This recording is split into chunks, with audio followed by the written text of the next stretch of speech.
'Cause nobody does it like you. I like the way that you move.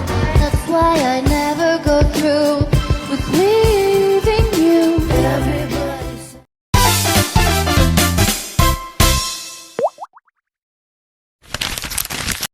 Assalamualaikum warahmatullahi wabarakatuh. Halo semuanya, saya Amira Gagnia Ariko dengan NIM 177. Jadi pada video ini saya akan mempresentasikan tugas dari mata kuliah IPS MI atau SD, yaitu membuat olahan berbasis bioteknologi. Jadi dalam video ini mencakup proses untuk membelanja bahan-bahan, cara pembuatan dari kedua hidangan, penjelasan unsur bioteknologi dari hidangan yang saya buat, serta perhitungan modal dan keuntungan. Selamat menyaksikan. A few inches later. Oke, setelah kita berhasil untuk membeli bahan-bahan tersebut, di sini saya juga akan menjelaskan bahan-bahan apa saja yang kita perlukan untuk membuat pasta carbonara dengan keju sebagai bioteknologinya. Oke, tentunya yang pertama di sini ada pasta. Saya memakai fettuccine, namun jika kalian memakai spaghetti atau makaroni, itu juga boleh sesuai selera kalian ya. Lalu bahan utama kedua yaitu ada keju. Tentunya di sini ia berperan sebagai bioteknologi yang penjelasannya akan saya jelaskan di akhir video. Lalu ada protein. Di sini saya memakai kornet dan juga sosis. Tetapi jika kalian tidak ada, bisa diganti dengan daging asap ataupun jenis protein lainnya. Lalu ada susu segar untuk bahan pasta carbonaranya tentunya, dan juga ada mentega atau margarin atau bisa juga untuk butter. Untuk menumis bawang putih, di sini kita akan pakai 4 buah saja dan akan kita cincang secara halus ya. Untuk seasoningnya bisa pakai lada, garam, ataupun penyedap rasa lainnya sesuai selera. Untuk takarannya kalian bisa icip-icip saja apakah sudah pas dengan sesuai selera kalian atau belum. Langsung saja kita ke proses pembuatannya. Oke, yang pertama setelah kita merebus air, kurang lebih airnya disesuaikan saja. Kita tambahkan minyak sedikit saja agar pastanya itu tidak menempel. Oke, kurang lebih kayak gini. Dan kita tunggu sampai mendidih, lalu kita masukkan pastanya. Di kompor lain sambil menunggu airnya mendidih, di sini kita bisa membuat saus carbonaranya terlebih dahulu. Yang pertama-tama ialah kita tuangkan mentega secukupnya. Sesuai selera kalian, semakin banyak akan semakin gurih. Lalu kita tumis menteganya menggunakan api sedang sampai semua menteganya meleleh. Setelah semua menteganya meleleh, tentunya di sini kita akan menuangkan bawang putih tadi yang kita pakai 4 siung dan sudah kita cincang secara halus. Lalu kita tumis bersama dengan margarin sampai golden brown. Setelah bawang putihnya golden brown seperti ini, saya akan memasukkan sosis. Kita tumis.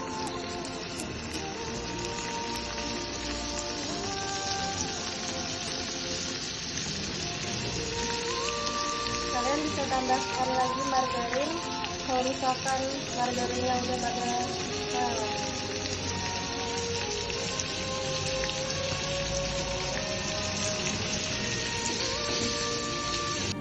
Nah, di panci lain itu airnya sudah mendidih. Langsung aja kita tuangin pastanya secukupnya aja karena di sini saya akan memakannya sendiri. Jadi sepertinya sedikit saja sudah cukup. Lalu kita rebus sampai tingkat al dente, yaitu sekitar 8-10 menit. Sambil menunggu spagettinya matang, jadi kita beralih ke kompor lain. Di sini sosisnya itu udah matang. Langsung aja kita masukin sekitar 4-5 sendok makan kornet sesuai selera. Lalu kita tumis sampai matang. Setelah beberapa saat ini sudah menyatu seperti ini, sudah matang juga. Lalu kita bisa mulai tuangkan susu full cream.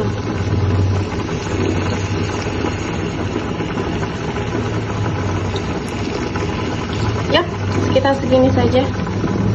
Lalu nyalakan kembali apinya. Pakai api sedang. Aduh. Tidak usah ganti panci karena biar aroma smoky dari sosis dan juga kornetnya ini tercampur dengan susu. Kita tunggu sampai ia mendidih dan mengkental. Kita tumis sampai ia mengental seperti ini.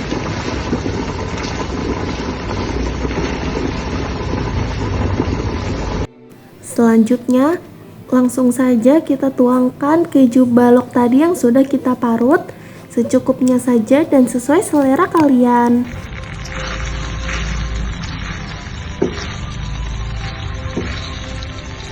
Semuanya sesuai selera aja, tergantung seberapa mau creamy dan kejunya kata kalian. Tuangkan keju kiknak juga.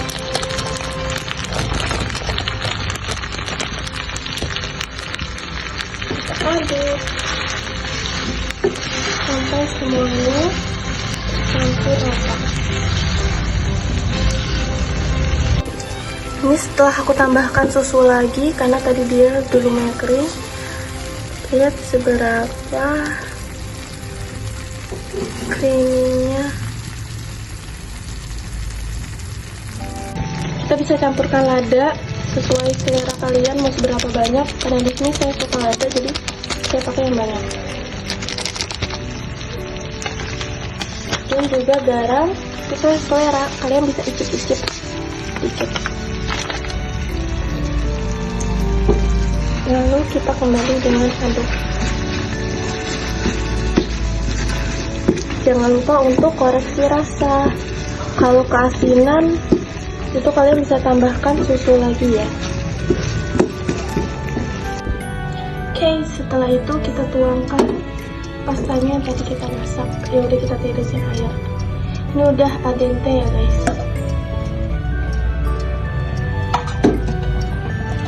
Lalu perlahan kita akan aduk sampai rata.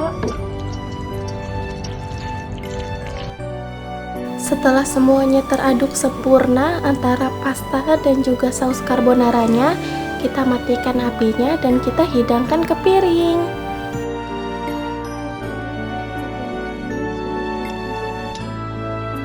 Oke, karena sekarang pasta carbonaranya sudah matang, jadi di sini aku akan menjelaskan tentang keju yang aku pakai di carbonara ini termasuk hasil bioteknologi konvensional loh.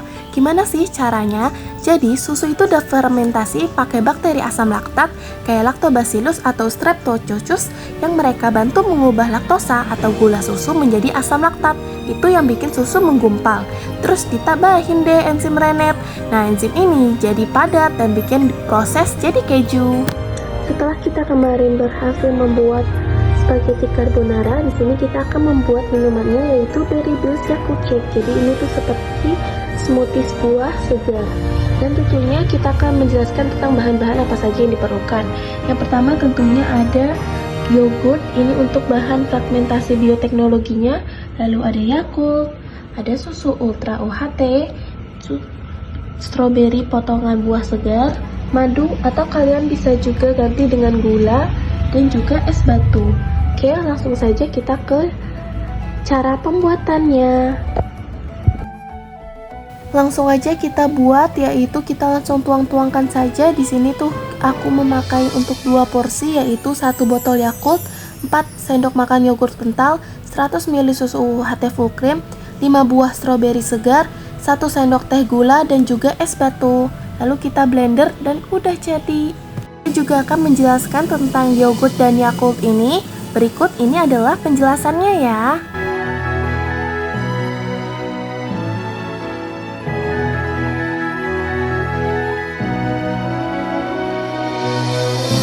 Langsung aja kita masuk ke materi terakhir yaitu perhitungan HPP dan keuntungan.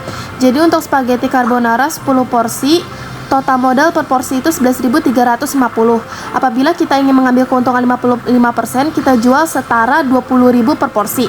Jadi total penjualan 10 porsi kali 20.000 adalah 200.000. Untuk keuntungan kotornya itu yaitu 200.000 dikurang 113.500 yaitu harga modal sama dengan 86.500. Lanjut untuk Berry Yakult Smoothie yaitu 10 porsi sama dengan 200 ml, jadi modal per porsinya itu 10.700. Kalau mau keuntungan 60% itu kita jual sekitar 17.000 sampai 18.000 per porsi.